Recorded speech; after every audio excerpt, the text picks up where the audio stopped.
Hi students, Higher Secondary Business Studies second year. അതിലെ രണ്ടാമത്തെ ചാപ്റ്ററാണ് പ്രിൻസിപ്പിൾസ് ഓഫ് മാനേജ്മെൻറ്റ് തത്വങ്ങൾ. നമ്മൾ നാച്ചർ ഓഫ് മാനേജ്മെൻറ്റ് എന്നുള്ള ചാപ്റ്റർ ഡിസ്കസ് ചെയ്ത സമയത്ത് മാനേജ്മെൻറ്റ് ഒരു സയൻസ് ആണ് എന്ന് കൺക്ലൂഡ് ചെയ്തിരുന്നു. കാരണം സയൻസ് എന്ന് പറയണമെങ്കിൽ അതിന് തത്വങ്ങൾ ഉണ്ടായിരിക്കണം. അപ്പോൾ എന്തൊക്കെയാണ് മാനേജ്മെൻറ്റിൻ്റെ തത്വങ്ങൾ?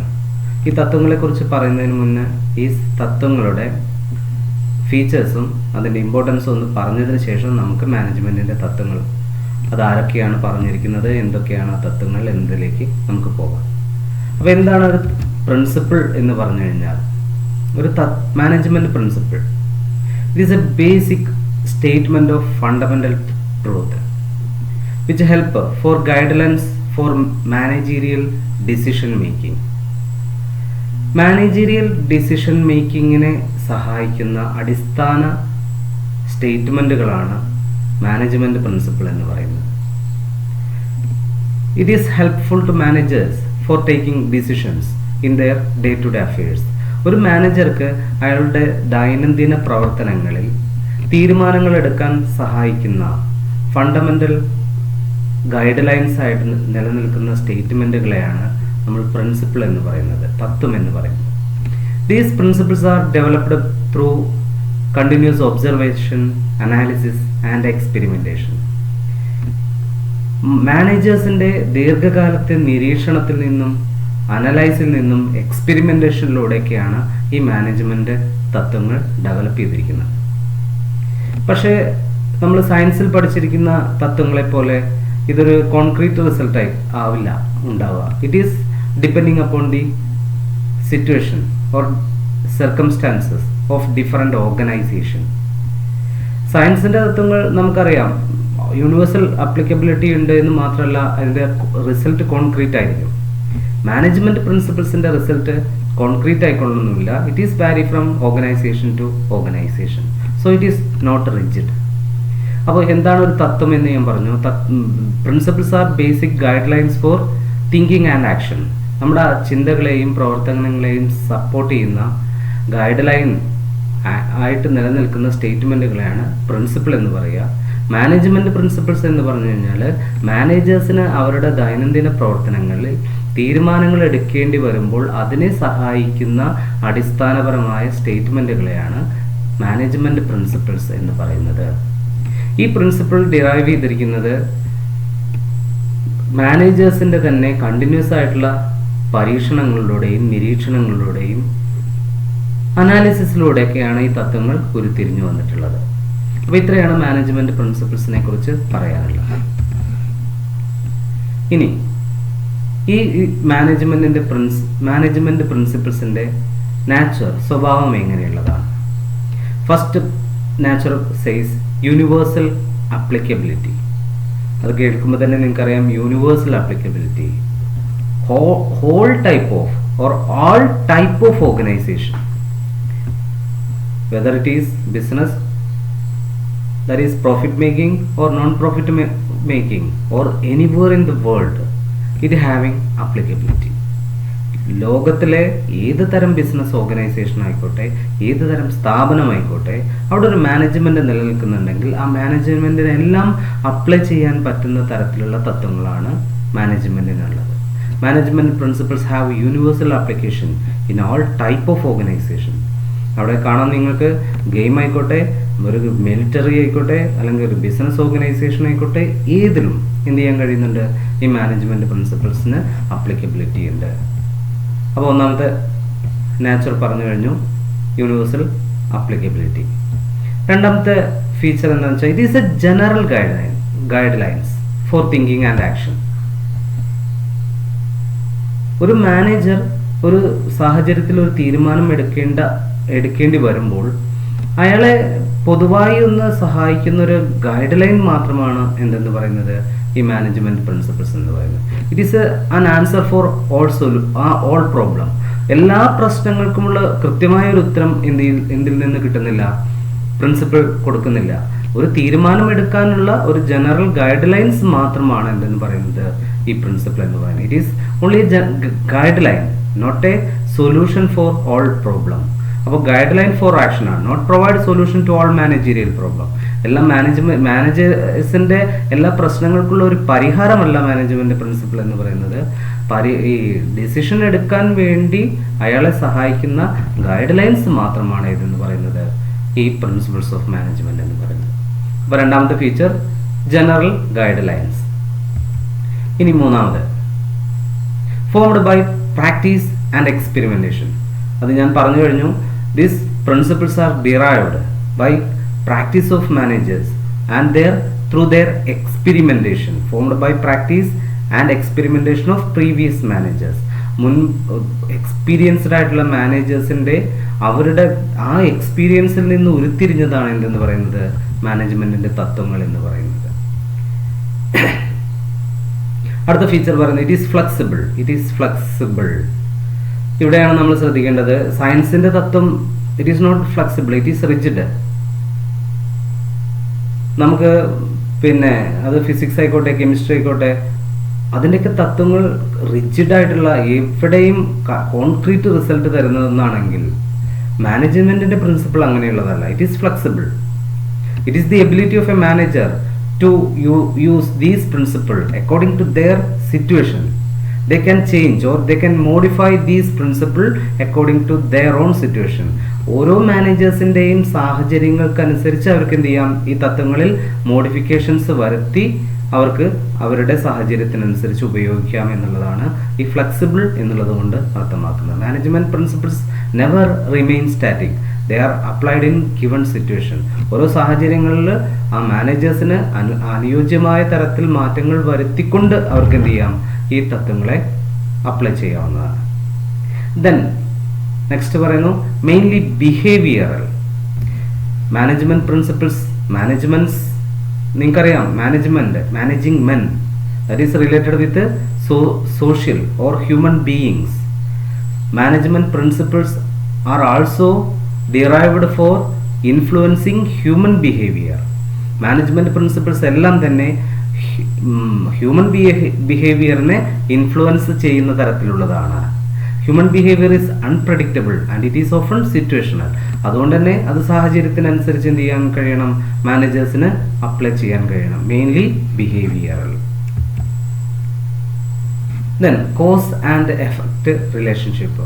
ഓരോ തത്വങ്ങൾക്കും, മാനേജ്മെന്റിന്റെ തത്വങ്ങൾക്ക് ഒരു കാരണവും അതിന്റെ പരിണിത ഫലവും ഉണ്ടായിരിക്കും.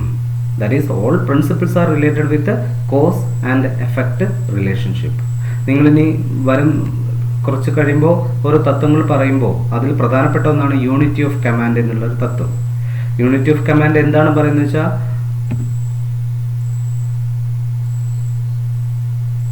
Single boss for avoiding confusion to employees. ഒരു എംപ്ലോയിക്ക് ഒരു സമയം ഒരു ബോസിൽ നിന്ന് മാത്രമേ ഓർഡർ കിട്ടാവുള്ളൂ. That is an employee should get one order from one superior in at one time. Otherwise it will cause confusion. So here the presence of unity of command is the cause and avoidance of confusion is the effect. അപ്പോൾ ഒരു സ്ഥാപനത്തിൽ കൃത്യമായി unity of command ഉണ്ടെങ്കിൽ അതിന്റെ effect എന്തായിരിക്കും എന്ന് വെച്ച് കഴിഞ്ഞാൽ it will not make any confusion in the mind of subordinates or workers. അപ്പോൾ ഓരോ തത്വങ്ങൾക്കും എന്തുണ്ട്, കാരണവും അതിന്റെ പരിണിത ഫലവും ഉണ്ടായിരിക്കും. ഇനി principles are dependent or contingent. ഞാനിത് പറഞ്ഞു കഴിഞ്ഞു. It is dependent. That is these principles can apply this depending upon the or accordance with the situation. Different situations having different result. So it is the ability of a manager to apply these principles according to their situations and they can modify these principles according to their situation. ഓരോ മാനേജേഴ്സിനും അവരവരുടെ സാഹചര്യങ്ങൾക്കനുസരിച്ച് modifications വരുത്തിക്കൊണ്ട് മാത്രമേ ഇത് apply ചെയ്യാൻ കഴിയുള്ളൂ. That is why we can say management principles are contingent or dependent. അപ്പോൾ നമ്മൾ nature of management പറഞ്ഞു കഴിഞ്ഞു. 7 ഫീച്ചേഴ്സ് ഉള്ളത്. യൂണിവേഴ്സൽ ആപ്ലിക്കേഷൻ, ഒന്ന് ലോകത്തിൽ എല്ലായിടത്തും ഏത് തരം സ്ഥാപനത്തിലും ഇത് ഉപയോഗിക്കാമെന്ന് നമ്മൾ പറഞ്ഞു. ജനറൽ ഗൈഡ് ലൈൻസ്, ഇതെന്ന് പറയുന്നത് എന്തല്ല, എല്ലാ പ്രശ്നങ്ങൾക്കുള്ള പരിഹാരമല്ല, പ്രശ്നങ്ങൾക്ക് ഓരോ പ്രശ്നങ്ങളിലും എടുക്കേണ്ട തീരുമാനങ്ങളെ സഹായിക്കുന്ന ഗൈഡ് ലൈൻസ് മാത്രമാണ് management principle. Formed by practice and experiment, നമ്മൾ പറഞ്ഞു ഇത് ഡിറൈവ് ചെയ്തിരിക്കുന്നത് മാനേജേഴ്സിന്റെ എക്സ്പീരിയൻസും പ്രാക്ടീസിൽ നിന്നുമാണെന്ന് പറയേണ്ടായി. ഫ്ലെക്സിബിലിറ്റി, ഇത് റിജിഡ് അല്ല, മാനേജേഴ്സിന് ആവശ്യാനുസരണം എന്ത് ചെയ്യാം, ഇതിൽ മാറ്റങ്ങൾ വരുത്താവുന്നതാണ്, മാറ്റങ്ങൾ വരുത്തി ഉപയോഗിക്കാവുന്നതാണ്. ഇൻഫ്ലുവൻസിങ് ഹ്യൂമൻ ബിഹേവിയർ, ഈ തത്വങ്ങളെല്ലാം ഡെവലപ്പ് ചെയ്തിരിക്കുന്നത് എന്തിനു വേണ്ടിയിട്ടാണ്, ഹ്യൂമൻ ബിഹേവിയറിനെ ഇൻഫ്ലുവൻസ് ചെയ്യാൻ വേണ്ടിയിട്ടാണ്. കോസ് ആൻഡ് എഫക്റ്റ് റിലേഷൻഷിപ്പ്, ഓരോ തത്വങ്ങൾക്കും കാരണവും അതിൻ്റെ പരിണിത ഫലവും ഉണ്ടായിരിക്കും. കണ്ടിൻജന്റ്, സാഹചര്യങ്ങളെ ഡിപ്പെൻഡ് ചെയ്തിട്ടാണ് ഈ തത്വങ്ങൾ അപ്ലൈ ചെയ്യേണ്ടത്. ഇത്രയാണ് നാച്ചർ ഓഫ് മാനേജ്മെന്റ് പ്രിൻസിപ്പിൾ നമ്മൾ ചർച്ച ചെയ്തത്. ഇനി അടുത്തത് നമുക്കതിൽ ഈ മാനേജ്മെന്റിന്റെ ഇമ്പോർട്ടൻസ്, സ്ഥാപനത്തിൽ ഈ പ്രിൻസിപ്പിൾസിന്റെ പ്രാധാന്യം എന്ത് എന്നുള്ളതാണ്. ആ ഓരോ പോയിന്റ് വായിക്കുമ്പോൾ തന്നെ നിങ്ങൾക്ക് അതിൽ നിന്ന് മനസ്സിലാക്കാം. ഒപ്റ്റിമം യൂട്ടിലൈസേഷൻ ഓഫ് റിസോഴ്സസ് കേൾക്കുമ്പോൾ തന്നെ നിങ്ങൾക്ക് മനസ്സിലാക്കാൻ കഴിയും. Every manager or every management or every organisation they can utilize their available resources, men, material or anything, money, everything in an optimum manner or in maximum with using these management principles. Management തത്വങ്ങൾ ശരിയായി വിനിയോഗിക്കുന്ന ഒരു സ്ഥാപനത്തിന് ആ സ്ഥാപനത്തിലെ മുഴുവൻ റിസോഴ്സുകളെയും എന്ത് ചെയ്യാം, optimum utilise ചെയ്യാം, അല്ലെങ്കിൽ മാക്സിമം യൂട്ടിലൈസ് ചെയ്യാം. And they can avoid wastages കുറയ്ക്കാനും കഴിയും എന്നുള്ളതാണ് ഒന്നാമത്തെ ഇമ്പോർട്ടൻസ് പറയുന്നത്. 2, to take scientific decisions. Management principle helps a manager to take correct decision without using trial and error method. ഒരു ട്രയൽ ആൻഡ് എറർ മെത്തേഡ് ഒഴിവാക്കിക്കൊണ്ട് ശാസ്ത്രീയമായ രീതിയിൽ തീരുമാനങ്ങൾ എടുക്കാൻ മാനേജ്മെന്റ് പ്രിൻസിപ്പിൾസ് മാനേജറെ സഹായിക്കും എന്നുള്ളതാണ് രണ്ടാമത്തെ importance. To meet changing environment, നിങ്ങൾക്ക് എല്ലാവർക്കും അറിയാം business environment are dynamic, they are changing, fast changing. Awareness of management principles helps a manager to meet such changes in the environment. അവരുടെ ബിസിനസ് എൻവയോൺമെന്റിൽ വരുന്ന മാറ്റങ്ങൾക്കനുസരിച്ച് മാറ്റങ്ങൾ വരുത്താൻ ഒരു മാനേജറെ ഈ മാനേജ്മെന്റ് പ്രിൻസിപ്പിൾസ് സഹായിക്കുന്നു എന്നാണ് പറയുന്നത്. ടു മീറ്റ് സോഷ്യൽ റെസ്പോൺസിബിലിറ്റി, ഇന്നത്തെ കാലത്ത് മോഡേൺ ബിസിനസ് വേൾഡിൽ business having so many social responsibility, സമൂഹത്തോട് ഒരുപാട് റെസ്പോൺസിബിലിറ്റികളുണ്ട്. എന്നുവെച്ചാൽ providing good quality product, providing job opportunity, etc., protecting environment, optimum utilization of resources, that is avoiding exploitation. These social responsibility can fulfill with using these management principles. ഈ മാനേജ്മെന്റിന്റെ തത്വങ്ങൾ ഉപയോഗിച്ചുകൊണ്ട് ഇത്തരം social responsibility fulfil ചെയ്യാൻ എന്തിനു കഴിയുന്നു, ഒരു മാനേജർക്ക് അല്ലെങ്കിൽ ഒരു മാനേജ്മെന്റിന് അല്ലെങ്കിൽ ഒരു സ്ഥാപനത്തിന് സഹായിക്കുന്നു എന്നുള്ളതാണ് മാനേജ്മെന്റിന്റെ പ്രിൻസിപ്പിൾസിന്റെ നാലാമത്തെ ഇമ്പോർട്ടൻസ് ആയിട്ട് പറയുന്നത്. To impart training for managers. Awareness of management principle helps to provide training for future managers or current managers. നിലവിലുള്ള മാനേജേഴ്സിന് കൃത്യമായ ട്രെയിനിങ് നൽകാൻ ഈ പ്രിൻസിപ്പിൾസ് എന്ത് ചെയ്യുന്നു, സഹായിക്കുന്നു. എന്ന് വെച്ചാൽ ഈ പ്രിൻസിപ്പിൾസിന്റെ അവയർനെസ് മാനേജേഴ്സിന് എന്ത് ചെയ്യാൻ കഴിയും, അവരുടെ ദൈനംദിന കാര്യങ്ങളിൽ ഉപയോഗിക്കാൻ കഴിയും എന്നുള്ളത് കൊണ്ട് ഇതെന്ത് ചെയ്യാൻ കഴിയുന്നു, imparting training for managers. Management principle helps to provide training for managers. അപ്പോൾ ഈ 5 പോയിന്റ് ഒന്ന് ഓർമ്മിച്ച് വയ്ക്കുക. Optimum utilisation of resources, to take a scientific decision, to meet changing environment, to meet social responsibility, to meet training for managers. ഇത്രയാണ് നമ്മൾ management പ്രിൻസിപ്പിൾസിന്റെ features, അതിൻ്റെ importance നമ്മൾ പറഞ്ഞത്. ഇപ്പോഴും നിങ്ങൾക്ക് എന്താണ് തത്വങ്ങൾ എന്തൊക്കെയാണ് എന്നുള്ളത് അറിയില്ല എന്ന് എനിക്ക് മനസ്സിലായി, അല്ലെങ്കിൽ ഞാനൊന്നും പറഞ്ഞിട്ടില്ല. അപ്പോൾ ഇനിയാണ് നമ്മൾ യഥാർത്ഥ തത്വങ്ങൾ എന്തൊക്കെയാണെന്ന് പഠിക്കാൻ പോകുന്നത്. അപ്പോൾ ആ തത്വങ്ങളെക്കുറിച്ച് പഠിക്കുമ്പോൾ നിങ്ങൾ പ്രധാനപ്പെട്ട് മനസ്സിലാക്കേണ്ട 2 വ്യക്തികളുണ്ട്. ബിസിനസ് വേൾഡിൽ ക്ലാസിക്കൽ പീരീഡിൽ അല്ലെങ്കിൽ ക്ലാസിക്കൽ മാനേജ്മെന്റ് തിങ്കേഴ്സ് എന്ന് പറയുന്ന പ്രധാനപ്പെട്ട 2 ആളുകൾ. ആ 2 ആളുകളുടെ പേര്, ഒന്ന് ഹെൻറി ഫെയോൾ, പിന്നെ ഒന്ന് FW ടൈലർ. ഈ Henri Fayol is called as the father of general management. And F.W. Taylor is called as father of scientific management. ഇനി ഓരോരുത്തരെ പറ്റി പറഞ്ഞ് അവരുടെ തത്വങ്ങളെ നമുക്ക് എന്ത് ചെയ്യാം, എക്സ്പ്ലെയിൻ ചെയ്ത് നോക്കാം. First one, Henry Fayol. ആരാണ് ഈ ഹെൻറി ഫയോൾ എന്നുള്ളത് നമുക്ക് നോക്കാം. അപ്പോൾ നോക്കൂ, ഹെൻറി ഫയോൾ ബോൺ, അയാളുടെ പീരീഡ് എന്ന് പറയുന്നത് 1841 to 1925. അയാൾ 1841 to 1925 ആ പീരീഡിൽ ജീവിച്ചിരുന്ന ഒരു ഫ്രഞ്ച് എഞ്ചിനീയറാണ്. അപ്പോൾ ഫ്രഞ്ച് എഞ്ചിനീയറിനെ മൈനിങ് കമ്പനി, അയാളൊരു മൈനിങ് കമ്പനിയിൽ ഒരു എഞ്ചിനീയർ ആയിരുന്നു ഫ്രാൻസിൽ. Become the MD of that company. ആ കമ്പനിയുടെ MD ആയിട്ട് അയാൾ ഉയർന്നു. He's the author of general and industrial management. അയാൾ എഴുതിയ ബുക്കാണ് general and industrial management. He has introduced 14 principles of management. ഏതൊരു സ്ഥാപനത്തിന് ഉപയോഗിക്കാവുന്ന 14 തത്വങ്ങൾ അയാൾ ആ ബുക്കിൽ രേഖപ്പെടുത്തിയിട്ടുണ്ട്. അല്ലെങ്കിൽ അയാൾ ഡിറൈവ് ചെയ്ത അയാളാണ് ഈ 14 മാനേജ്മെൻറ്റ് പ്രിൻസിപ്പിൾസ് എന്ത് ചെയ്തിരുന്നത്, ഈ മാനേജ്മെൻറ്റ് മേഖലയിലേക്ക് കോൺട്രിബ്യൂട്ട് ചെയ്തത്. Henry Fayol, popularly known as the father of general management.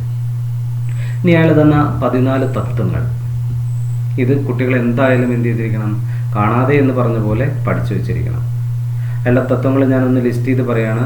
ഒന്ന്, division of work, authority and responsibility, discipline, unity of command, unity of direction, subordination of individual interest to general interest, remuneration, centralisation, scalar chain, order, equity, stability of tenure of personnel, initiative, esprit, ഡീകോപ്സ്.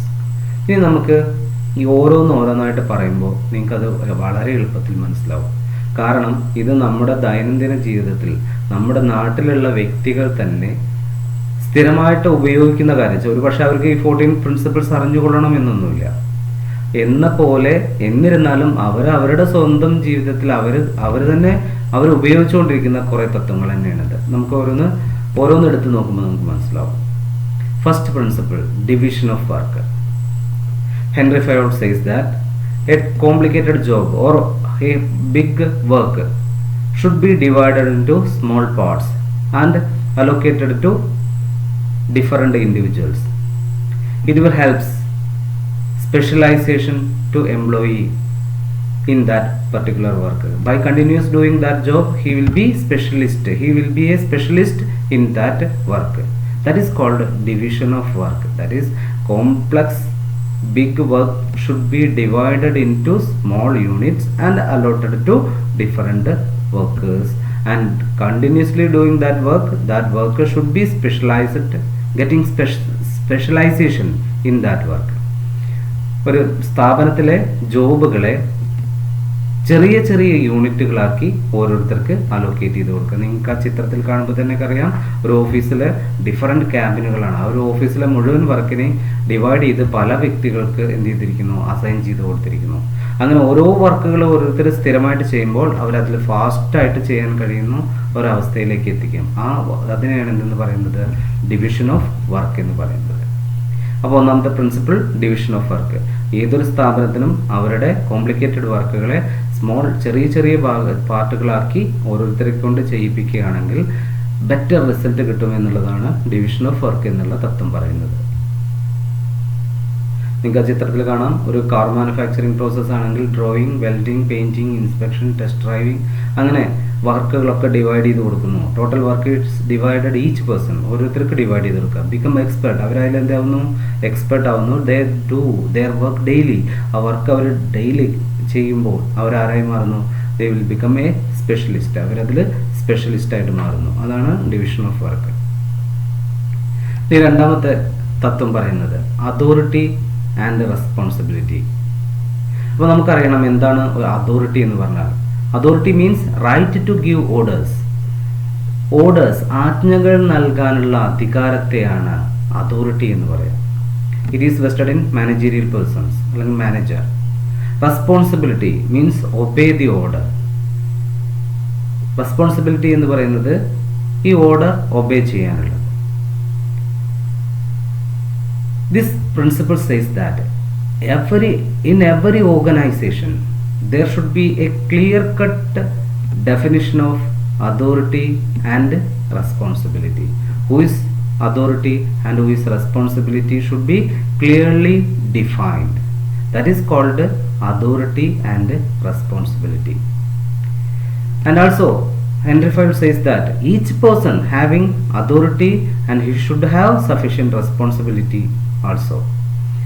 ഓരോ മാനേജർക്കും എന്തുണ്ടായിരിക്കണം? Authority ഉണ്ടെങ്കിൽ അത് അയാൾക്ക് എന്തുകൂടി ഉണ്ടായിരിക്കണം എന്നാണ് പറയുന്നത്? Responsibility കൂടി ഉണ്ടായിരിക്കണം. That is ഒരു ജോബ് ഏൽപ്പിച്ചു കൊടുത്താൽ ആ ജോബ് ചെയ്തു തീർക്കാനുള്ള അധികാരവും അത് ചെയ്തു തീർക്കാനുള്ള റെസ്പോൺസിബിലിറ്റി രണ്ടും കൊടുത്തിരിക്കണം എന്നാണ് പറയുന്നത്. That is A person having authority, he should have corresponding responsibility to accomplish that task.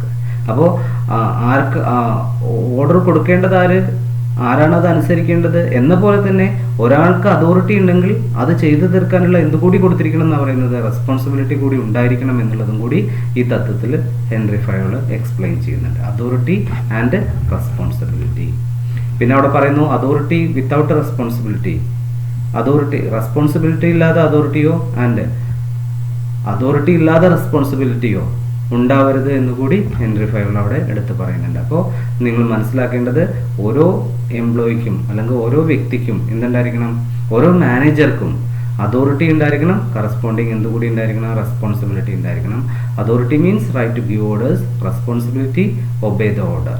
അപ്പോൾ അവിടെ കൃത്യമായിട്ട് ആരൊക്കെയാണ് അതോറിറ്റി, ആരൊക്കെയാണ് റെസ്പോൺസിബിൾ പേഴ്സൺ എന്നുള്ളത് ക്ലിയർ കട്ടായിട്ട് ഡിഫൈൻ ചെയ്തിരിക്കണം എന്ന് കൂടിയാണ് ഈ തത്വം കൊണ്ട് ഉദ്ദേശിക്കുന്നത്.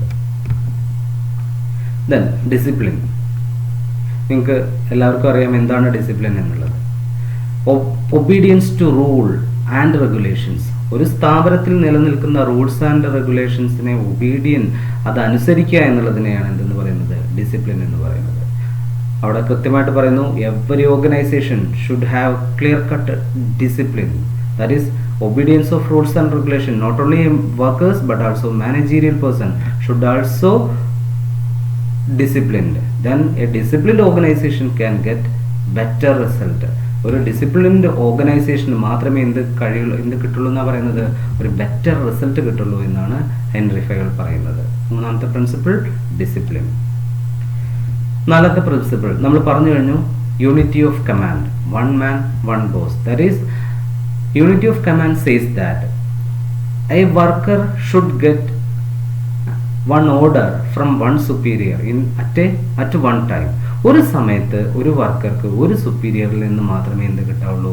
ആജ്ഞ കിട്ടാവുള്ളൂ. if a worker get two or more orders from two or more superior, it will give or it will make confusion in the mind of worker as well as a conflict between managers. ഒരു വർക്കർക്ക് ഒരേ സമയം രണ്ട് managers order കൊടുക്കുകയാണെങ്കിൽ ആരുടെ order അനുസരിക്കണം എന്നുള്ള confusion വർക്കർക്ക് ഉണ്ടായിരിക്കും. അത് ഒരു കോൺഫ്ലിക്റ്റ് മാനേജേഴ്സിൻ്റെ ഇടയിൽ ഉണ്ടായിരിക്കും. അങ്ങനെ ഒരു സാഹചര്യം ഒരിക്കലും ഒരു സ്ഥാപനത്തിൽ ഉണ്ടാവരുത്. കൃത്യമായി എന്ത് ചെയ്തിരിക്കണം? യൂണിറ്റി ഓഫ് കമാൻഡ് എന്നുള്ള തത്വം പാലിച്ചിരിക്കണം എന്നാണ് ഹെൻറി ഫയോൾ പറയുന്നത്. അപ്പോൾ ഒരു സമയം ഒരു സുപ്പീരിയർ മാത്രമേ ഒരു സബോർഡിനേറ്റിന് എന്ത് ചെയ്യാവുള്ളൂ? ആജ്ഞ കൊടുക്കാവുള്ളൂ. അതിനുശേഷം മറ്റൊരു സുപ്പീരിയറിൽ നിന്ന് കിട്ടാം. പക്ഷെ ഒരു സമയം one time one boss and one order to one employee. That is called one man one boss or unity of command. അപ്പോൾ നമ്മളിപ്പോൾ 4 തത്വങ്ങൾ പറഞ്ഞു. നിങ്ങൾക്ക് പിക്ചറിൽ റെപ്രസെൻറ്റേഷനിലൂടെ അത് കാണിച്ചു തന്നു. ഇനി അതിൻ്റെ ചെറിയൊരു എക്സ്പ്ലനേഷൻ കൂടി കിട്ടുമ്പോൾ നിങ്ങൾക്ക് എന്ത് ചെയ്യാൻ കഴിയും? പെട്ടെന്ന് മനസ്സിലാക്കും. അപ്പോൾ നോക്കൂ, ഡിവിഷൻ ഓഫ് വർക്ക്. ഞാൻ പറഞ്ഞു വർക്കുകളെ ഡിവൈഡ് ചെയ്തിട്ട് ഓരോരുത്തർക്ക് ഏൽപ്പിച്ചു കൊടുക്കുക. നോക്കൂ, a complex work should be divided to small task and each task should be assign to a particular employee according to his ability and qualification. ഒരു കോംപ്ലക്സ് വർക്കിനെ ഡിവൈഡ് ചെയ്ത് സ്മോൾ ടാസ്കുകളാക്കിയിട്ട് അത് ഓരോരോ എംപ്ലോയിക്ക് എന്ത് ചെയ്യുന്നു? അസൈൻ ചെയ്ത് കൊടുക്കുന്നു. എങ്ങനെ? Depending upon his ability and qualification. ഓരോരുത്തരുടെ യോഗ്യതയ്ക്കും കഴിവിനും അനുസരിച്ച് അത് അസൈൻ ചെയ്ത് കൊടുക്കുന്നതിനാണ് ഡിവിഷൻ ഓഫ് വർക്ക് എന്ന് പറയുന്നത്. Division of work make task simpler and leads to specialisation. ആ വാക്ക് ഫിൽ ഇൻ ദ ബ്ലാങ്ക്സ് ഒക്കെ ആയിട്ട് പരീക്ഷയ്ക്ക് ചോദിക്കാറുണ്ട്. ഡിവിഷൻ ഓഫ് വർക്ക് നൽകുന്ന ബെനിഫിറ്റ് എന്ത്? It will leads to specialisation. Division of work എന്തിലേക്ക് നയിക്കുന്നു? സ്പെഷ്യലൈസേഷനിലേക്ക് നയിക്കുന്നു. പിന്നെ പറഞ്ഞു authority and responsibility. Authority is the right to give orders. ആജ്ഞ കൊടുക്കാനുള്ള അധികാരത്തെയാണ് അതോറിറ്റി എന്ന് പറയുക. Responsibility is the obligation to obey the order. ആജ്ഞ അനുസരിക്കാനുള്ള ഒബ്ലിഗേഷനെ, ബാധ്യതയെ റെസ്പോൺസിബിലിറ്റി എന്ന് പറയുന്നു. There should be balance between authority and responsibility. ഓരോ വ്യക്തിയിലും എങ്ങനെയായിരിക്കണം? അതോറിറ്റി റെസ്പോൺസിബിലിറ്റി ഈക്വൽ ബാലൻസ് ചെയ്ത് നിന്നിരിക്കണം. A person having authority should have corresponding responsibility. അതാണ് അതോറിറ്റി ആൻഡ് റെസ്പോൺസിബിലിറ്റി എന്നുള്ള തത്വം പറയുന്നത്. Discipline. Discipline means obedience to the rules and regulations of the organisation. സ്ഥാപനത്തിൽ നിലനിൽക്കുന്ന റൂൾസ് ആൻഡ് റെഗുലേഷൻസിനെ അനുസരിക്കാനുള്ള ബാധ്യതയെ, ഒബ്ലിഗേഷനെയാണ് ഡിസിപ്ലിൻ എന്ന് പറയുന്നത്. It ensure smooth running of the organisation. ഒരു സ്ഥാപനം സ്മൂത്ത് ആയിട്ട് റൺ ചെയ്യണമെങ്കിൽ ഡിസിപ്ലിൻ ഉണ്ടായിരിക്കണം. It applicable for workers as well as management. അത് വർക്കേഴ്സിന് മാത്രമുള്ളതല്ല, മാനേജീരിയൽ പേഴ്സൺസിനും ആവശ്യമാണ് ഡിസിപ്ലിൻ എന്ന് പറയുന്നത്. പിന്നെ unity of command. One man one boss. That is an employee should get the orders and instruction from only one superior at a time. ഒരു സമയത്ത് ഒരു സുപ്പീരിയറിൽ നിന്ന് മാത്രമേ ഒരു എംപ്ലോയിക്ക് എന്ത് കിട്ടാവുള്ളൂ? ഓർഡേഴ്സ് കിട്ടാവുള്ളൂ. It helps to avoid conflict and confusion. ഇത് കോൺഫ്ലിക്റ്റും കൺഫ്യൂഷനും ഒഴിവാക്കാൻ സഹായിക്കുന്നു. അപ്പോൾ ഹെൻറി ഫയോളിൻ്റെ 4 തത്വങ്ങൾ നമ്മളിപ്പോൾ പറഞ്ഞു കഴിഞ്ഞു. നിങ്ങൾ പിന്നെ സംശയം വരുമ്പോൾ റിപ്പീറ്റ് ചെയ്തത് കാണാം. അല്ലാതെ എനിക്ക് എന്ത് ചെയ്യാൻ കഴിയില്ല, ഇതിങ്ങനെ സ്ലോവിൽ പറഞ്ഞു കഴിഞ്ഞാൽ നമുക്ക് ടോപ്പിക്ക് തീരില്ല. നിങ്ങൾ വീഡിയോ റിപ്പീറ്റ് ചെയ്ത് കാണാം. ഇനി അടുത്ത തത്വത്തിലേക്ക് പോവാം. Unity of direction. Unity of direction. ഇവിടെ യൂണിറ്റി ഓഫ് കമാൻഡും യൂണിറ്റി ഓഫ് ഡയറക്ഷനും നിങ്ങൾ കൺഫ്യൂസ് ചെയ്യരുത്. യൂണിറ്റി ഓഫ് ഡയറക്ഷൻ, നിങ്ങൾക്കറിയാം, ഒരു സ്ഥാപനത്തിൽ എന്തുണ്ടായിരിക്കും? ഒരുപാട് ഗ്രൂപ്പ് ഓഫ് പേഴ്സൺ അല്ലെങ്കിൽ ഒരുപാട് ആക്ടിവിറ്റികൾ ഉണ്ടായിരിക്കും. ഈ ആക്ടിവിറ്റികളെല്ലാം തന്നെ എങ്ങനെയായിരിക്കണം? Should be in one direction. That is four achieving the organisational goal. ആ സ്ഥാപനത്തിന്റെ ലക്ഷ്യം എന്താണോ ആ ലക്ഷ്യത്തിലേക്ക് നയിക്കുന്നതായിരിക്കണം ആ എല്ലാ പ്രവർത്തനങ്ങളുടെയും പോക്ക്. That is one plan and one head to the entire organisation. ഒരു സ്ഥാപനത്തിൽ എങ്ങനെയായിരിക്കണം? One plan and one objective. All the activities in that organization should be goes to achieve that objective. That is called unity of direction. ഒരു സ്ഥാപനത്തിലെ എല്ലാ എത്ര different variety activities ഉണ്ടായിരിക്കും, different operations ഉണ്ടായിരിക്കും. പക്ഷേ ആ എല്ലാ ഓപ്പറേഷനും എങ്ങോട്ടായിരിക്കണം പോകേണ്ടത്? എന്താണോ ആ വൺ പ്ലാൻ അല്ലെങ്കിൽ വൺ ഒബ്ജക്റ്റീവ്, അതിലേക്കായിരിക്കണം പോകേണ്ടത് എന്നതിനെയാണ് യൂണിറ്റി ഓഫ് ഡയറക്ഷൻ എന്ന് പറയുന്നത്. മനസ്സിലായിട്ടുണ്ടാവുമെന്ന് വിചാരിക്കുന്നു. Unity of direction. ഇവിടെ നമുക്കൊരു കമ്പാരിറ്റീവ് സ്റ്റഡി ഒന്ന് നോക്കി നോക്കാം. യൂണിറ്റി ഓഫ് ഡയറക്ഷനും യൂണിറ്റി ഓഫ് കമാൻഡും. ബേസിസ് 3 പറയുന്നുണ്ട്. യൂണിറ്റി ഓഫ് കമാൻഡിൽ എന്ത്, യൂണിറ്റി ഓഫ് ഡയറക്ഷനിൽ എന്ത്. പെട്ടെന്ന് വായിച്ചു പോയാൽ നിങ്ങൾക്കത് പെട്ടെന്ന് മനസ്സിലാവും. മീനിങ്, യൂണിറ്റി ഓഫ് കമാൻഡ് എന്ന് പറഞ്ഞാൽ one superior at a time. ഒരു സമയം ഒരു സുപ്പീരിയർ എന്നുള്ളതാണ് യൂണിറ്റി ഓഫ് കമാൻഡ് എങ്കിൽ one head and one plan. ഒരു സ്ഥാപനത്തിന് ഒരു തലയും ഒരു പ്ലാനും എന്നുള്ളതാണ് യൂണിറ്റി ഓഫ് ഡയറക്ഷൻ. എയിം എന്തിനു വേണ്ടിയിട്ടാണ് ഇത് എന്ന് വെച്ചാൽ ഇറ്റ് പ്രിവെന്റ് ഡ്യുവൽ സബോർഡിനേഷൻ. ഒരേ സമയം ഒന്നിൽ കൂടുതൽ പേര് ആജ്ഞ നൽകാതിരിക്കാൻ വേണ്ടിയിട്ടാണ് യൂണിറ്റി ഓഫ് കമാൻഡ് എങ്കിൽ it prevent overlapping of workers activities. വർക്കുകൾ, ഒരു സ്ഥാപനത്തിലെ വർക്കുകൾ ഡ്യൂപ്ലിക്കേറ്റ് ചെയ്യാതിരിക്കാനോ ഓവർലാപ്പ് ചെയ്യാതിരിക്കാനോ ആണ് യൂണിറ്റി ഓഫ് ഡയറക്ഷൻ. ഇംപ്ലിക്കേഷൻ, അതിൻ്റെ ഇംപ്ലിക്കേഷൻ എന്താണെന്നുള്ള it affect an individual employee. ഈ യൂണിറ്റി ഓഫ് കമാൻഡ് ഒരു എംപ്ലോയിയാണ് അഫക്റ്റ് ചെയ്യുന്നതെങ്കിൽ unity of direction affect the entire organisation. ഒരു സ്ഥാപനത്തെ മുഴുവനായിട്ടാണ് യൂണിറ്റി ഓഫ് ഡയറക്ഷൻ എന്ന് പറയുന്നത്. അപ്പോൾ ഒരു കമ്പാരിറ്റീവ് സ്റ്റഡിയാണ് നമ്മളവിടെ നടത്തിയത്. നിങ്ങൾ ആ ചാർട്ട് നോക്കിയിട്ട് മനസ്സിലാക്കുക. ഇനി 6ാമത്തെ തത്വം, subordination of individual interest to general interest. ഇത് പ്രധാനപ്പെട്ട മാനേജ്മെന്റിന്റെ ഒരു തത്വമാണ്. Subordination of individual interest to general interest. Subordination, താഴ്ന്നു നിൽക്കുക. ഇൻഡിവിജ്വൽ ഇൻട്രസ്റ്റ്, വ്യക്തി താല്പര്യം. ഏത് താല്പര്യത്തിന്റെ താഴെ? ജനറൽ ഇൻട്രസ്റ്റ് എന്ന് വെച്ചാൽ ഓർഗനൈസേഷണൽ ഇൻട്രസ്റ്റ്. നിങ്ങൾക്കറിയാം, an organization having number of person and each and every person having their own interest and objectives, but these individual interest or these individual objectives should be subordinate when the organizational objectives rise on. ഈ organisational object ഉയർന്നു വരുന്ന സമയത്ത് വ്യക്തി താല്പര്യങ്ങളെ മാറ്റി വെച്ചിരിക്കണം. എന്ന് വെച്ചാൽ എല്ലാവരും സ്ഥാപനത്തിൽ അവരവരുടെ വ്യക്തി താല്പര്യങ്ങളെ മാറ്റി നിർത്തിക്കൊണ്ട് ഏത് താല്പര്യത്തിന് മുൻഗണന കൊടുക്കണം? സ്ഥാപനത്തിന് എന്താണോ താല്പര്യമെങ്കിൽ സ്ഥാപനത്തിന്റെ ലക്ഷ്യത്തിന് വേണ്ടിയിട്ട് ബാക്കി സ്വന്തം താല്പര്യങ്ങളെ അവിടെ മാറ്റി വെച്ചിരിക്കണം. എന്ന് പറയുമ്പോൾ നിങ്ങൾക്കൊക്കെ എല്ലാവർക്കും അറിയാം, ഒരു സ്ഥാപനത്തിൽ പല ടേസ്റ്റ് പ്രിഫറൻസ് ഉള്ള വ്യക്തികളായിരിക്കും, പലതരം സ്വഭാവക്കാരായിരിക്കാം. ചിലർ പെട്ടെന്ന് ദേഷ്യം വരുന്നവരായിരിക്കാം, പെട്ടെന്ന് പൊട്ടിക്കരയുന്നവരായിരിക്കും, ഇമോഷണൽ ആവുന്നവരായിരിക്കാം. പക്ഷെ അത്തരത്തിലുള്ള അവരവരുടെ വ്യക്തി താല്പര്യങ്ങളോ അല്ലെങ്കിൽ ആ പ്രശ്നങ്ങളോ ഒന്നും എവിടെ വരാൻ പാടില്ല, ഒരു സ്ഥാപനത്തിൽ പ്രവർത്തിക്കുമ്പോൾ വരാൻ പാടില്ല. അവിടെ സ്ഥാപനത്തിന് എന്താണോ ലക്ഷ്യമെങ്കിൽ ആ ലക്ഷ്യത്തിലേക്ക് എല്ലാവരും സഹകരിച്ച് മുന്നോട്ട് പോയേ പറ്റൂ. അവിടെ എനിക്കത് ഇഷ്ടമല്ല, എനിക്കിതേ ഇഷ്ടമുള്ളൂ, ഞാൻ ഇങ്ങനെ ചെയ്യുള്ളൂ എന്ന് അവിടെ ഞാൻ എന്നുള്ള വാക്കുകൾ ഒഴിവാക്കി നമ്മുടെ സ്ഥാപനം അതിന് ഇമ്പോർട്ടൻസ് കൊടുക്കണം എന്നുള്ളതിനെയാണ് subordination of individual interest to general interest എന്ന് പറയുന്നത്. മനസ്സിലായിട്ടുണ്ടെന്ന് വിചാരിക്കുന്നു.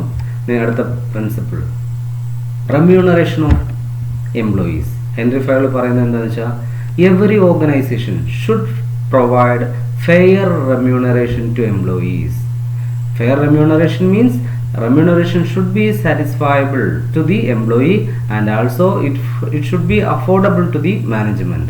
സ്ഥാപനത്തിന് കൊടുക്കാൻ കഴിയുന്നതും അത് എംപ്ലോയിക്ക് സാറ്റിസ്ഫൈഡ് ആയിട്ടുള്ള നല്ല റെമ്യൂണറേഷൻ ആയിരിക്കണം എംപ്ലോയീസിന് കൊടുക്കേണ്ടത് എന്നുള്ളതാണ് റെമ്യൂണറേഷൻ ഓഫ് എംപ്ലോയീസ് എന്നുള്ള തത്വം പറയുന്നത്. ദാറ്റ് ഈസ് വർക്കിനനുസരിച്ച് എംപ്ലോയിക്ക് ഒരിക്കലും എന്തുണ്ടാവരുത്, ഒരു ഡിസാറ്റിസ്ഫാക്ഷൻ ഈ റെമ്യൂണറേഷൻ്റെ കാര്യത്തിൽ ഉണ്ടാവരുത്. അങ്ങനെ ഒരു ഡിസാറ്റിസ്ഫാക്ഷൻ വന്നു കഴിഞ്ഞാൽ അത് അവരുടെ വർക്കിനെയും എഫേർട്സിനെയും ബാധിക്കും എന്നുള്ളതാണ് റെമ്യൂണറേഷൻ എന്ന് പറയുന്നത്.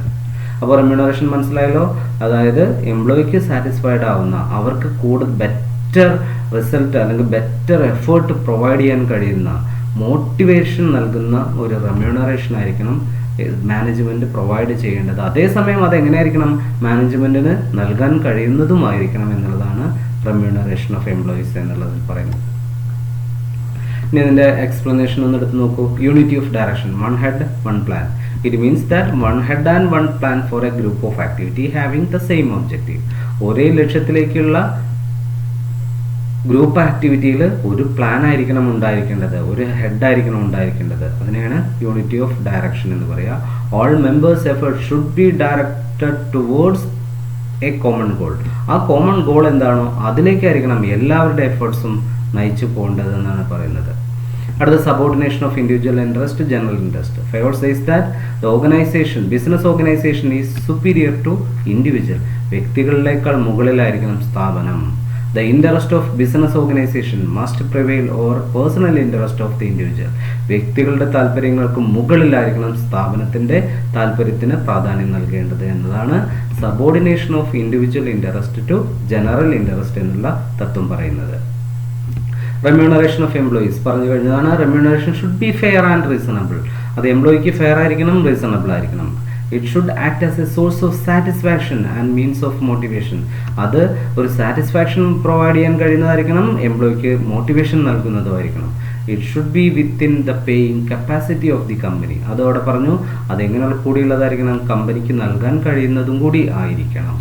അതാണ് റെമ്യൂണറേഷൻ ഓഫ് എംപ്ലോയീസ് എന്നതിനെ കുറിച്ച് പറയുന്നത്. അടുത്തത് centralisation and decentralisation.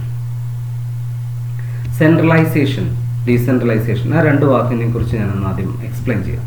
Centralisation means concentration of authority in the top management or top officials. ഒരു സ്ഥാപനത്തിലെ ടോപ്പ് മാനേജ്മെന്റ് മുഴുവൻ അധികാരവും പിടിച്ചു വലിക്കുകയാണെങ്കിൽ അതിനെയാണ് സെൻട്രലൈസേഷൻ എന്ന് പറയുക. Everything doing through that authority ഉള്ള ഒരു സ്ഥാപനത്തിലെ മുഴുവൻ പ്രവർത്തനങ്ങളും അവരിലൂടെ മാത്രമേ പോകാൻ പാടൂ എന്ന തരത്തിലുള്ള ഓർഗനൈസേഷണൽ സെറ്റപ്പ് ആണെങ്കിൽ അതൊരു സെൻട്രലൈസ്ഡ് ഓർഗനൈസേഷൻ ആണെന്ന് പറയാം. Decentralisation means sharing of authority from top to bottom. അതോറിറ്റികൾ, അധികാരം മുകളിൽ നിന്ന് താഴേക്ക് ഷെയർ ചെയ്യപ്പെടുകയാണെങ്കിൽ അതിനെയാണ് ഡീസെൻട്രലൈസേഷൻ എന്ന് പറയുക. അപ്പോൾ സെൻട്രലൈസേഷൻ എന്ന് പറഞ്ഞാൽ കോൺസെൻട്രേഷൻ ഓഫ് അതോറിറ്റി, അതോറിറ്റിയെ ചില ടോപ്പ് മാനേജ്മെന്റ് പിടിച്ചു വെക്കുന്നതിനാണ് സെൻട്രലൈസേഷൻ എന്ന് പറയുക. ഡീസെൻട്രലൈസേഷൻ എന്ന് പറഞ്ഞാൽ sharing of authority from top to bottom. ഇനി ഈ തത്വം എന്താണ് പറയുന്നത് വെച്ചാൽ, an organization should be a balance between centralization and decentralization. There is no complete centralization and there is no complete decentralization. ഒരിക്കലും ഒരു സ്ഥാപനം കംപ്ലീറ്റ് സെൻട്രലൈസേഷൻ ആവരുത്, ഒരിക്കലും എന്താവരുത്, ഒരു കംപ്ലീറ്റ് ഡീസെൻട്രലൈസേഷൻ ആവരുത്. There should be a balance between centralization and decentralization. That is the suggestion given by the Henry Fayol. മനസ്സിലായിട്ടുണ്ടാവുമെന്ന് ഞാൻ വിചാരിക്കുന്നു. Then അടുത്തൊരു ഇമ്പോർട്ടൻ്റ് തത്വമാണ് സ്കേലാർ ചെയിൻ. ഇത് പരീക്ഷയ്ക്ക് പലതവണ എടുത്ത് ചോദിക്കുന്നത് തന്നെയാണ് സ്കേലാർ ചെയിൻ. അവിടെ നിങ്ങൾക്കൊരു ഡയഗ്രാം കാണാം. അതിൽ സ്ഥാപനത്തിൽ authority, flow of authority from top to bottom കാണാം. മുകളിൽ നിന്നുള്ള അതോറിറ്റിയെ ഷെയർ ചെയ്ത് താഴത്തേക്കുള്ള ഒരു ചെയിൻ ഓഫ് കമ്മ്യൂണിക്കേഷൻ, അത് തന്നെയാണ് സ്കേലാർ ചെയിൻ എന്ന് പറയുന്നത്. Scalar chain, this principle says that there should be A chain of command or chain of authority or chain of communication from top to bottom. മുകളിൽ നിന്ന് താഴേക്ക് കൃത്യമായി ഡിഫൈൻ ചെയ്ത ഒരു കമ്മ്യൂണിക്കേഷൻ ചാനൽ അല്ലെങ്കിൽ ഒരു ലൈൻ ഓഫ് അതോറിറ്റി, അധികാരത്തിൻ്റെ ഒരു ആരാണ് അതോറിറ്റി, ആരാണ് റെസ്പോൺസിബിലിറ്റി എന്ന രൂപത്തിലുള്ള ഒരു ചെയിൻ ഓഫ് കമാൻഡ് ഉണ്ടായിരിക്കണം എന്നുള്ളതിനെയാണ് സ്കേലാർ ചെയിൻ എന്ന് പറയുക. And official communication should be goes through this chain of command. ഈ ചെയിൻ ഓഫ് കമാൻഡിലൂടെ, that is called scalar chain, ആ സ്കേലാർ ചെയിനിലൂടെ തന്നെ ആയിരിക്കണം എന്ത് ചെയ്യേണ്ടത്, ഒഫീഷ്യൽ കമ്മ്യൂണിക്കേഷൻ പാസ് ചെയ്യേണ്ടത് എന്നുള്ളതാണ് ഈ സ്കേലാർ ചെയിൻ പറയുന്നത്. പക്ഷേ ഈ സ്കേലാർ ചെയിന് ഗുണമുണ്ട്, ദോഷമുണ്ട്. സ്കേലാർ ചെയിൻ്റെ ഗുണം എന്ന് വെച്ചാൽ ഈ ഓർഗനൈസേഷൻ വലുതാകുന്നതിനനുസരിച്ച് ഈ സ്കേലാർ ചെയിൻ വലുതാവും. അതുകൊണ്ട് തന്നെ എന്ത് സംഭവിക്കാം, ഫോർമൽ കമ്മ്യൂണിക്കേഷൻ മേ ഡിലേഡ്. ചില സമയത്ത് കമ്മ്യൂണിക്കേഷൻ ബോട്ടത്തിൽ നിന്ന് ടോപ്പിലേക്ക് എത്താനോ അല്ലെങ്കിൽ ടോപ്പിൽ നിന്ന് ബോട്ടത്തിലേക്ക് എത്താൻ എന്ത് ചെയ്യണം, ഡിലേ എടുക്കാൻ സാധ്യതയുണ്ട്. കാരണം അതിൻ്റെ ഇടയിലൂടെയുള്ള ആ കൃത്യമായ ചെയിനിലൂടെ സഞ്ചരിച്ചേ കമ്മ്യൂണിക്കേഷൻ താഴത്തേക്ക് എത്താൻ പറ്റുള്ളൂ. എന്നുവെച്ചാൽ ബോർഡ് ഓഫ് ഡയറക്ടേഴ്സ്, അവരിൽ നിന്ന് assistant managing director, assistant manager, departmental heads, supervisors, ആ രൂപത്തിലുള്ള ആ ചെയിനിലൂടെ മാത്രമേ കമ്മ്യൂണിക്കേഷൻ മുകളിലേക്കും താഴേക്കും പോകാവൂ. അല്ലെങ്കിൽ ഒരു ഡിപ്പാർട്ട്മെന്റിൽ നിന്ന് മറ്റൊരു ഡിപ്പാർട്ട്മെന്റിലേക്ക് ഒരു കമ്മ്യൂണിക്കേഷൻ പോകണമെങ്കിൽ അത് ടോപ്പ് വഴിയുള്ള ആ ട്രയാങ്കിളിലൂടെ മാത്രമേ പോകാൻ കഴിയൂ എന്ന് പറയുമ്പോൾ അത് ഡിലേ ഇൻ കമ്മ്യൂണിക്കേഷനും ബയാസ് ഇൻ കമ്മ്യൂണിക്കേഷനും ഉണ്ടാക്കാനുള്ള സാധ്യതയുണ്ട്. അങ്ങനെയുള്ള ഒരു സാഹചര്യത്തിൽ ഈ സ്കേലാർ ചെയിനിൽ ഒരു ഈസി കമ്മ്യൂണിക്കേഷൻ, ഒരു ക്വിക്ക് കമ്മ്യൂണിക്കേഷന് വേണ്ടിയിട്ട് ഒരു ഫെസിലിറ്റി ഹെൻറി ഫയോൾ പ്രൊവൈഡ് ചെയ്തിട്ടുണ്ട്. ആ ഫെസിലിറ്റിക്ക് പറയുന്ന പേരാണ് ഗാങ് പ്ലാങ്ക് എന്ന് പറയാം. എന്താണ് പറയാ, ഗാങ് പ്ലാങ്ക്. നിങ്ങൾക്ക് അതൊന്ന് കാണാം. ടു അവോയ്ഡ് ദിസ് എന്ന് വെച്ചാൽ avoid this delay in communication, Henri Fayol introduce a new concept known as gangplank or shortcut method. നോക്കൂ, അവിടെ നിങ്ങൾക്ക് ടോപ്പ് അതോറിറ്റി എ എന്ന് കാണാം, ഒരു സൈഡിലേക്ക് ബി സി ഡി എന്നും ഒരു സൈഡിലേക്ക് ഇ എഫ് ജി എന്നും കാണാം. അപ്പോൾ ഡിക്ക് എയോടൊരു ഇൻഫോർമേഷൻ കമ്മ്യൂണിക്കേറ്റ് ചെയ്യണമെങ്കിൽ ഒരിക്കലും ഡിക്ക് എ നേരിട്ട് കോൾ ചെയ്യാൻ കഴിയില്ല. ഡി അത് സിയിലൂടെ ബിയിലൂടെ മാത്രമേ എയിലേക്ക് എത്താവുള്ളൂ. അതേപോലെ ഡിക്ക് എഫിനോട് കമ്മ്യൂണിക്കേറ്റ് ചെയ്യണമെങ്കിൽ ഒരിക്കലും ഡി എഫിലേക്ക് നേരിട്ട് ക്രോസ് കമ്മ്യൂണിക്കേറ്റ് ചെയ്യാൻ പറ്റില്ല. ഡി എന്ത് ചെയ്യണം, അത് സിക്ക് അറിയിച്ച് സി ബിക്ക് അറിയിച്ച് അത് എയിലെത്തി എ അത് ഇക്ക് കൊടുത്ത് ഇയിൽ നിന്ന് അത് എഫിലേക്ക്, അങ്ങനെ വരുമ്പോഴാണ് ഈ കമ്മ്യൂണിക്കേഷൻ ഡിലേ വരികയും ബയാസ്ഡ് ആവുകയും ചെയ്യുന്നത്. അതിന് ഒരു എളുപ്പ വഴിക്കാണ് എന്ത് ചെയ്യുന്നത്, ഹെൻറി ഫയോൾ ഗാങ് പ്ലാങ്ക് എന്നുള്ള ഒരു ഷോർട്ട് കട്ട് മെത്തേഡ് നിങ്ങൾക്ക് പ്രൊവൈഡ് ചെയ്യുന്നത്. എന്താണ് ഗാങ് പ്ലാങ്ക് എന്ന് വെച്ചാൽ same level of managers can cross communicate. ഈ ഇതിൽ ഡിക്ക് ജിയോ ആയിട്ട് ക്രോസ് കമ്മ്യൂണിക്കേറ്റ് ചെയ്യാം. And that should be informed to the just superior. ആ വിവരം ഒന്ന് സുപ്പീരിയറെ ഇൻഫോം ചെയ്യാതെ മതി. അല്ലാതെ ഒരിക്കലും സി ബി എ ഇ എഫിലൂടെ അങ്ങനെ പോയി വരേണ്ട ആവശ്യമില്ല. അതേപോലെ സിക്ക് എഫിനോട് കമ്മ്യൂണിക്കേറ്റ് ചെയ്യാം, ബിക്ക് ഇയോട് ക്രോസ് കമ്മ്യൂണിക്കേറ്റ് ചെയ്യാം. അത്തരം ക്രോസ് കമ്മ്യൂണിക്കേഷനെയാണ് ഗാങ് പ്ലാങ്ക് എന്ന് പറയുന്നത്.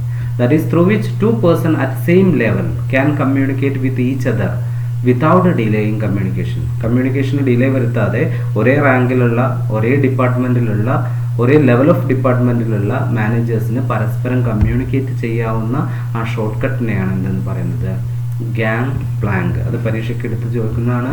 അത് സ്കേലാർ ചെയിനിൽ ഹെൻറി ഫയോൾ സജസ്റ്റ് ചെയ്തിട്ടുള്ളതാണ്. അടുത്ത 8ാമത്തെ തത്വം പറയുന്നു സെൻട്രലൈസേഷൻ. അല്ല, നമുക്ക് ഇനി ആ തത്വങ്ങളെ ഒന്ന് തിയറിറ്റിക്കലായിട്ടൊന്ന് പരിശോധിച്ച് നോക്കാം. നമ്മൾ പറഞ്ഞു കഴിഞ്ഞതാണ് 8ാമത്തെ സെൻട്രലൈസേഷൻ ആൻഡ് ഡീസെൻട്രലൈസേഷൻ. ഞാൻ പറഞ്ഞു centralisation means concentration of authority at one place, top level. Decentralisation means dispersal of authority to lower level. താഴത്തേക്ക് അധികാരം കൈമാറുന്നതിനാണ് ഡീസെൻട്രലൈസേഷൻ എന്ന് പറയാം. ഫയോൾ എന്താ പറഞ്ഞിരിക്കുന്നത്, Fayol advised that there should be a balance between centralisation and decentralisation പറഞ്ഞു കഴിഞ്ഞതാണ്. Scalar chain. This formal line of authority from highest rank to lowest rank are known as scalar chain.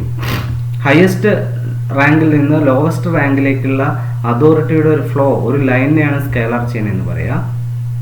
It must that communication should pass through this chain of command. അതിൻ്റെ ഡ്രോബാക്കുകൾ delay in കമ്മ്യൂണിക്കേഷനും bias in കമ്മ്യൂണിക്കേഷനും നമ്മൾ പറഞ്ഞു. To avoid this, Fayol introduced a new concept known as gang plank or shortcut method, through which two persons at the same level can communicate with each other without delaying communication.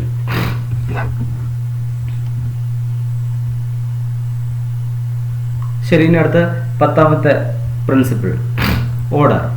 നിങ്ങൾക്ക് കാണാം order, നിങ്ങൾക്ക് ആ വാക്കിൽ തന്നെ മനസ്സിലായിട്ടുണ്ട്. Everything in order. ഒരു ഓർഗനൈസേഷനിൽ എല്ലാതും കൃത്യമായ ഒരു ഓർഡറിലായിരിക്കണം എന്നുള്ളതാണ് ഹെൻറി ഫയോൾ പറയുന്നത്. നിങ്ങൾക്ക് ആ ചിത്രം നോക്കിയാൽ കാണാം. ഒരു സ്ഥാപനത്തിൽ എല്ലാതും ഓർഡറാക്കി ഒരു കൃത്യമായ ഓരോന്നിനും സ്പെസിഫിക് പ്ലേസ് കൊടുക്കുക. അവിടെ അറേഞ്ച്മെന്റ് ഓഫ് മെറ്റീരിയൽ, എല്ലാ വസ്തുക്കൾക്കും കൃത്യമായ പ്ലേസ് ഉണ്ടായിരിക്കണം, which is called material order. And arrangement of person. Each and every person in the organisation should have their own place and they should be in that place. ഓരോ വ്യക്തിക്കും ഓരോ സ്ഥലങ്ങൾ ഉണ്ടായിരിക്കണം. ആ വ്യക്തി ആ സ്ഥലത്ത് തന്നെ ഉണ്ടായിരിക്കണം. അതിനെയാണ് ഓർഡർ എന്ന് പറയാം. അതങ്ങനെ സോഷ്യൽ ഹ്യൂമൻ ബീയിങ് വർക്കേഴ്സിനെ ഓർഡർ ചെയ്യുന്നതിനെ സോഷ്യൽ ഓർഡർ എന്ന് പറയും. വസ്തുക്കളെ ഓർഡർ ചെയ്യുന്നതിനെ മെറ്റീരിയൽ ഓർഡർ എന്ന് പറയും. അപ്പോൾ ഒരു സ്ഥാപനത്തിൽ വസ്തുക്കളായാലും ശരി വ്യക്തികളായാലും ശരി എവറിത്തിങ് ഇൻ ഓർഡർ ആയിരിക്കണം എന്നാണ് ഹെൻറി ഫയോൾ പറയുന്നത്. ഇക്വിറ്റി, 11ാമത്തെ തത്വം.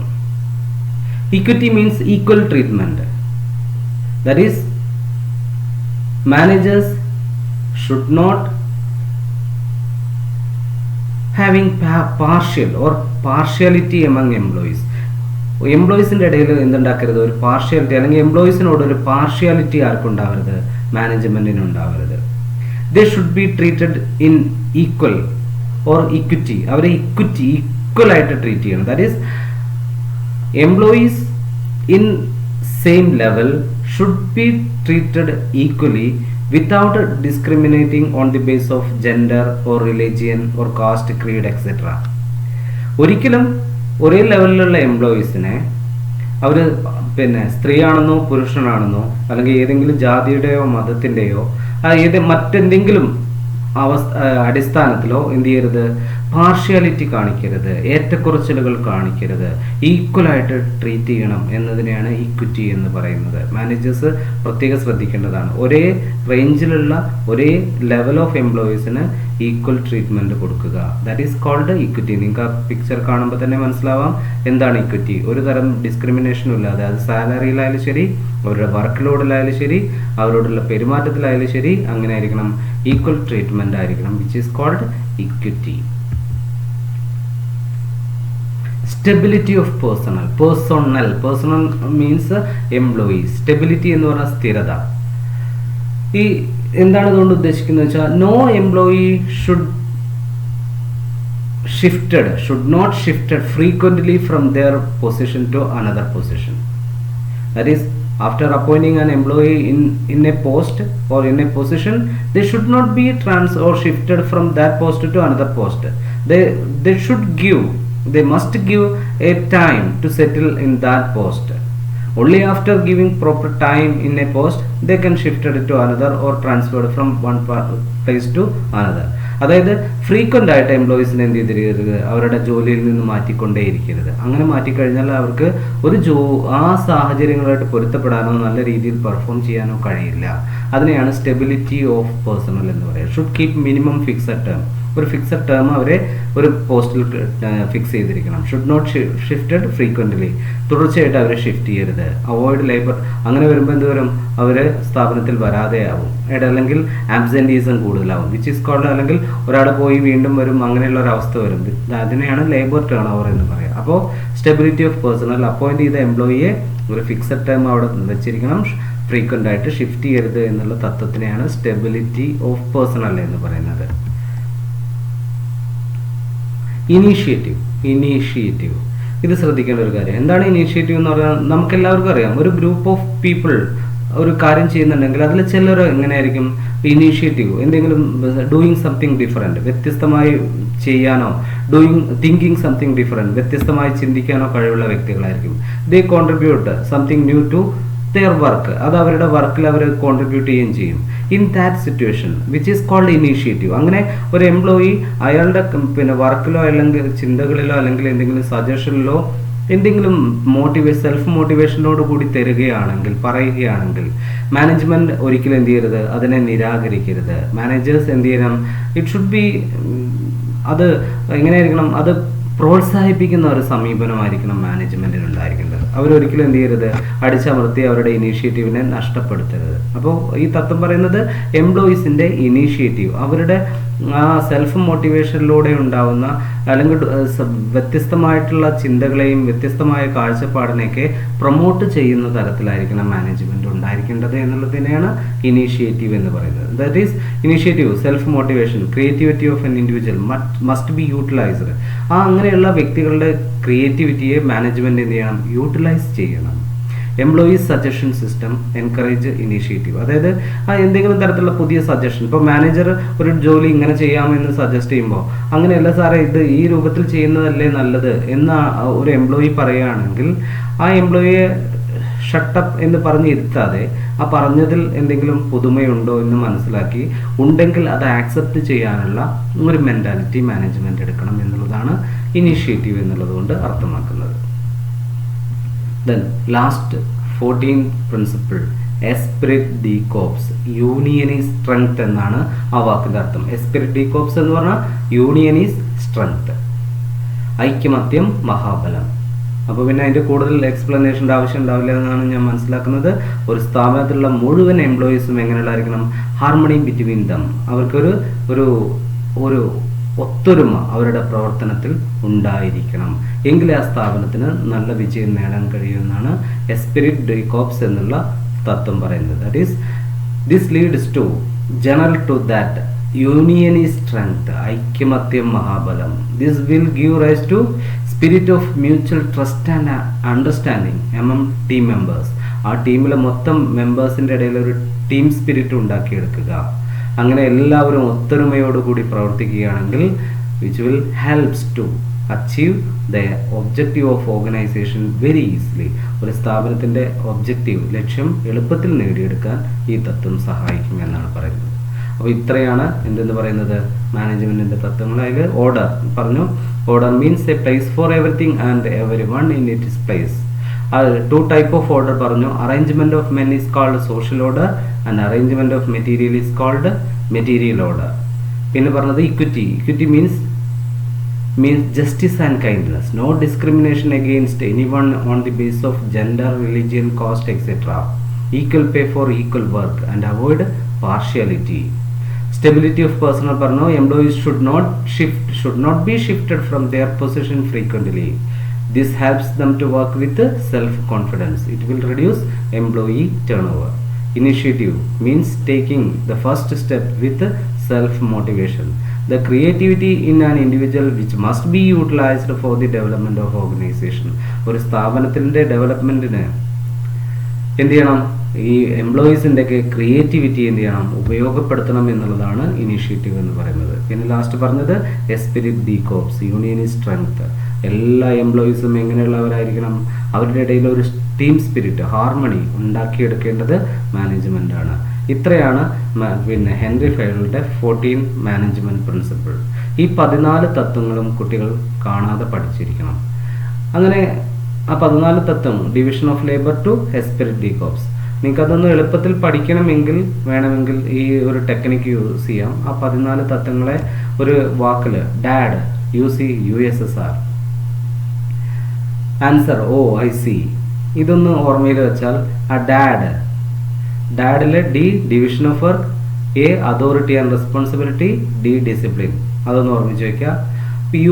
U unity of command, C centralisation and decentralisation, യുഎസ്എസ്ആറിലെ U unity of direction, S scalar chain, വീണ്ടും S stability of tenure, R remuneration. അപ്പോൾ DAD USSR, OIC order, I initiative, S subordination of individual interest to general interest, E equality or equity, വീണ്ടും E esprit ഡീകോപ്സ്.